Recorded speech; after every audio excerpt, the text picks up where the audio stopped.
Hello students. चलिए अब जो हमारा ये एसएससी सीपीओ की सीरीज़ का सेट चल रहा है इसका क्लोज टेस्ट आज पूरा करते हैं। और जिन बच्चों के पास ये पैसेज नहीं है, ये सेट नहीं है, वो हमारे टेलीग्राम चैनल से जुड़ो। वहाँ पर तुम्हें complete passage, even complete set तुम्हें वहाँ पर मिल जाएगा। ठीक है, चलो फटाफट से इसको करते हैं। एक बार मैं डिस्प्ले भी कर देता हूँ ताकि तुम एटलीस्ट स्क्रीनशॉट से भी इसको कंप्लीट कर सको। ये लो, तुम्हारे सामने ये रहा पैसेज, इसका स्क्रीनशॉट लो। एंड नाउ ये रहे इसके ऑप्शंस। ठीक है, एक बार अटेम्प्ट कर लेना और फिर मुझे बताना किसका क्या स्कोर है, हमेशा की तरह से। तो सीपीओ की सीरीज़ कुछ टाइम के लिए हम रन कर रहे हैं। ये इसीलिए रन की जा रही है ताकि आपको थोड़ी सी पेपर में हेल्प मिल जाए। ठीक है, मुझे पूरी उम्मीद है कि तुम्हारा अब तक ग्रामर का कोर्स अपना फिनिश हो चुका होगा। बेसिक ग्रामर वोकेबलरी नहीं भी हुई है तो केवल कंटिन्यूटी रखो अपने टीचर के पास में, वो चीज़ अपने आप कवर हो जाएंगी सारी। ठीक है, विश्वास से, रिलैक्स माइंड से आगे बढ़ना, सारी चीज़ें कवर होंगी। ठीक, तो देखो लाइन पढ़ते हैं अब ध्यान से। The Amazon is the world's largest tropical rain forest. Amazon क्या है? वर्ल्ड का सबसे बड़ा ट्रॉपिकल रेन फॉरेस्ट है, मतलब वर्षा वन है। ठीक है, आगे लाइन में क्या कहा गया है? आगे लाइन में कहा गया है it is the size of the continent of Australia. ये ऑस्ट्रेलिया महाद्वीप के साइज के लगभग क्या है? लगभग बराबर सा है। ठीक है, तो लगभग बराबर होना, या ये कह देते हैं कि भाई लगभग उसके जितना ही होना, इसके सेंस में हमारा कौन सा ऑप्शन आना चाहिए? अब देखो, रफली का जो बेसिक मीनिंग होता है वो होता है मोटे तौर पर, या फिर ऊपर ऊपर से अगर हम देखें, ये कह सकते हैं मोटे तौर पर या ऊपर ऊपर से हम देखें तो ये ऑस्ट्रेलिया जो महाद्वीप है उसके साइज के लगभग बराबर है। सिमिलरली का मतलब बिल्कुल बराबर हो जाएगा। ठीक है, मोटे तौर पर देखें तो उसके साइज का है लगभग, और टोटली का मतलब क्या हो जाएगा? संपूर्ण रूप से। स्पेशली का मतलब क्या हो जाएगा? स्पेशल, तुम जानते ही हो। तो यहाँ पर हमारी जो सेंस है ये क्या आ रही है? इट इज रफली द साइज ऑफ, फिर से हिंदी बोलता हूँ मैं रफली का सेंस लगा करके, इट इज रफली the size of continent of Australia. ये ऑस्ट्रेलिया के महाद्वीप के साइज के जैसा है मोटे तौर पर अगर हम देखें तो। अगर मैं सिमिलरली कह दूं तो बिल्कुल बराबर हो जाएगा, बिल्कुल बराबर तो ये है नहीं, तो सिमिलरली ऑप्शन लगाने की गलती मत करना, यहाँ पर रफली आंसर आएगा, ये बात ध्यान रखना। ठीक, आगे क्या बोला गया है? एंड इट कवर्स, और ये कवर करता है क्या? एरिया कवर करता है कितना? लगभग 2.8 मिलियन स्क्वायर माइल्स, इतना एरिया ये कवर करता है। तो इसके लिए चूंकि एरिया एक नाउन है और नाउन से पहले हम एक आर्टिकल सेट कर सकते हैं, तो ए और एन में से अगर मैं कंपेयर करूं तो एरिया को जो पहला साउंड है वो वोवल का साउंड है। डिटेल में तुम्हें आर्टिकल के चैप्टर में पढ़ाया मैंने। तो वोवल के साउंड के लिए हम क्या यूज़ करते हैं? एन यूज़ करते हैं। हालांकि अगर यहाँ पर हमारा ऑप्शन में द होता ना तो ए एन के बजाय द ऑप्शन ज़्यादा अच्छा था, बट ऑप्शन में ही नहीं है तो हमारे पास केवल एन ही एक ऑप्शन बचता है। ठीक है, तो ये सम या वन तो लगाने की यहाँ पर आवश्यकता नहीं है। जो भी बच्चा अच्छे से आर्टिकल्स वगैरह पढ़ चुका है ग्रामर में उसे पता है ग्रामर का क्वेश्चन है।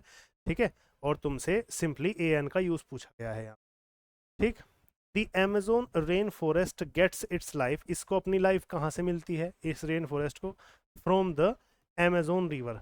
ये इसे इसकी एमेजोन रिवर से अपनी ज़िंदगी मिलती है, जीवन इसका एमेजोन रिवर की वजह से है, रेन फॉरेस्ट का। अब ये नदी कैसी है? इस एमेजोन रिवर के लिए एक एडजेक्टिव यूज़ करना है। ये नदी कैसी है?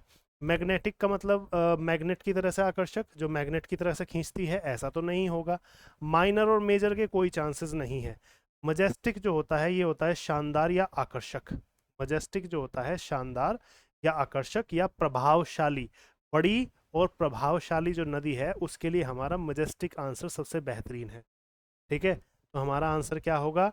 ये इसे इसकी लाइफ मिलती है इस बहुत बड़ी और प्रभावशाली अमेजोन रिवर से मिलती है, विच रन्स थ्रू द हार्ट, जो कि इसके दिल से होकर के गुजरती है, इसके क्षेत्र के, इसके एरिया के दिल से होकर के गुजरती है। अब का की के लिए यहाँ पर इस क्षेत्र का दिल, का जो सेंस आता है वो कौन सी प्रीपोजिशन से आता है वो तुम अच्छे से जानते हो। जब भी पोजेसिव केस दिखाना हो तो उस केस में का के लिए ऑफ आता है।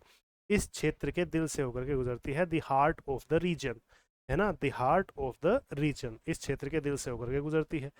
The rain forest is simply drained, ये जो रेन फॉरेस्ट है ये एक सिंपली क्या है? ये एक सिंपली अगर देखा जाए तो ड्रेन्ड बेसिन है, मतलब नदियाँ छोटी छोटी गलियाँ टाइप से बह करके आती हैं, छोटी छोटी धाराओं के रूप में बह करके आती है और इसमें रेन फॉरेस्ट में या नदियों में गिर जाती हैं।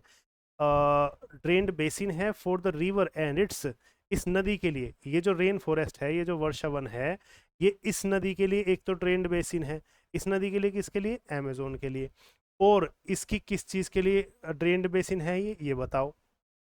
यहाँ पर ये इसके ट्रिब्यूट्स के लिए, इसकी श्रद्धांजलि के लिए ड्रेन्ड बेसिन है? नहीं। ट्राइब्यूटरी इसका मतलब होता है सहायक नदी, इसकी सहायक नदियों के लिए ये ड्रेन्ड बेसिन है, या इसके वर्षावनों के लिए? वर्षावन तो ये खुद ही है, वर्षावन के अंदर की कोई चीज की बात हो रही है तो वर्षावन तो आ नहीं सकता। कॉन्टिनेंट के अंदर ये खुद है, महाद्वीप के अंदर ये खुद है, तो इसलिए कॉन्टिनेंट भी नहीं आएगा। तो इसलिए क्या आंसर आएगा? ट्राइब्यूटरीज, श्रद्धांजलि या फिर सहायक नदियां? तो सहायक नदियां हमारा आंसर होगा। फिर से रिपीट करता हूँ हिंदी, ध्यान से सुनो। द रेन फॉरेस्ट, ये जो रेन फॉरेस्ट है is simply the drained basin, ये ड्रेन्ड बेसिन है किसके लिए? इस नदी के लिए और इसकी सहायक नदियों के लिए। अमेजोन की सहायक नदियां भी तो हैं जो वहां पर अमेजोन रेन फॉरेस्ट में मौजूद हैं, तो उनके लिए एक ड्रेन्ड बेसिन हो गया। The vast forest consists of 4 layers, इस बड़े जंगल में 4 लेयर्स हैं, 4 धाराओं की तरह से 4 हिस्से बटे हुए हैं। Even featuring its own ecosystem, और चारों के अपने अलग अलग इकोसिस्टम्स भी हैं। यहाँ पर ये कहा गया है थोड़ा थोड़ा चेंज है अलग अलग एरियाज में इसके। एंड स्पेशली अडेप्टेड, जहाँ पर अडेप्टेड प्लांट्स और एनिमल्स रहते हैं। अडेप्टेड का मतलब उस एरिया में ढल चुके, उस एरिया के उस माहौल के हिसाब से ढल चुके, वहाँ पर प्लांट्स और एनिमल्स भी रहते हैं। ठीक है, तो बेसिक सी ग्रामर, बेसिक सी वोकेबलरी तुमसे पूछी गई। इस पैराग्राफ को बिल्कुल भी टफ पैराग्राफ की कैटेगरी में नहीं डाला जा सकता, ये बात ध्यान रखना। आई होप कि तुम में से जब तुम लोगों ने अटेम्प्ट किया होगा इस पैसेज को, तो आई बिलीव कि तुम्हारे 5 आउट ऑफ 5 मार्क्स आए होंगे, या ज़्यादा से ज़्यादा एक आधा नंबर कटा होगा। अगर ज़्यादा नंबर कट रहे हैं इसका मतलब तुम्हें और ज़्यादा प्रैक्टिस की ज़रूरत है। परेशान होने वाली कोई बात नहीं है।